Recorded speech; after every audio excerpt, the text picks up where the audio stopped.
Hello ladies and gentlemen, welcome back to whatever part this is of the AC repair, the evaporator.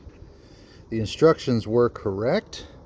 There is a screw on the floor that goes from the firewall, from the inside of the car to the outside. I'm doing this way, but here we go. This is whatever this is. This tube thing's got to be unplugged. You turn it and you're going to pull that tab out and pull the screw hole. Here's your wiring harness, comes through the firewall, is up here. My finger is touching it. Oh, you can't see it, sorry. Well, wait a minute.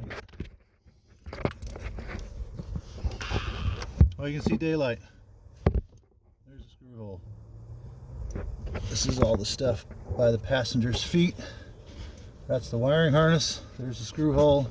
That's an 11mm, and it stinks to get to. So I took that out, and I wasn't sure if there was a second screw, which I swore there was. But I also just gave this a quick tug, and I think we're loose. So I don't have a camera mount. I don't have anything. And I don't know what I'm doing. I haven't done this before. So I think this is going to be two hands and some finagling and twisting and possibly weaving of a tapestry of profanity. So let me get this out and we'll do a follow-up on taking this apart and getting this out.